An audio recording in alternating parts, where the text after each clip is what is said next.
নমস্কাৰ, মোৰ নাম ৰেজাউল কৰিম। মই শিলঘাট কলিয়াবৰ চাহ বাগিচা ইয়াৰে বাসিন্দা। মই সৰুৰ পৰা ইয়াতে আছোঁ। মই সৰুতে ইয়াত আমাৰ ওচৰৰে লীলাকান্ত বৰা বিদ্যা নিকেতন স্কুল আছে আমাৰ, তাতে মই পঢ়া শুনা কৰিছোঁ। ক্লাছ 7লৈকে তাত মই পঢ়া শুনা কৰিলোঁ। তাৰপিছত মই ক্লাছ 8ৰ পৰা 10লৈকে মই কৈতলৰ শিশু বিদ্যাপীঠ উচ্চতৰ মাধ্যমিক বিদ্যালয়ত পঢ়া শুনা কৰিলোঁ। তাৰপৰা মেট্ৰিক দিলোঁ।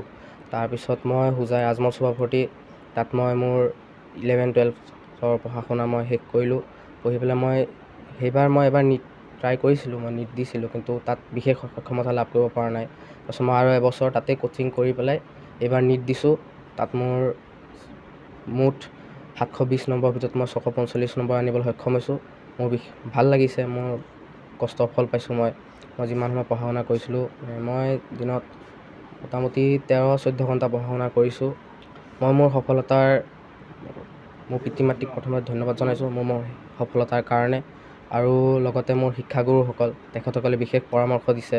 ভাল ৰাস্তাত আমাক যেনেকৈ পঢ়া শুনা কৰিব লাগে, গাইডেঞ্চ, তেখেতে পঢ়াৰ পৰিৱেশটো আমাক ভাল প্ৰভাইড কৰিছে। তাত আমি পঢ়া শুনা কৰি আজি এই বিশেষ এটা ৰিজাল্ট মই মোৰ ওচৰ চুবুৰীয়া, মোৰ ঘৰ, পিতৃ মাতৃ সকলৰ কাৰণে ভাল ৰিজাল্ট এটা কৰিব পাৰিছোঁ।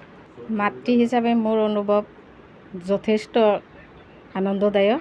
মই যথেষ্ট সুখী আজি ল'ৰাৰ সফলতা। ল'ৰাই বহুত কষ্ট কৰিছে সফলতাৰ কাৰণে।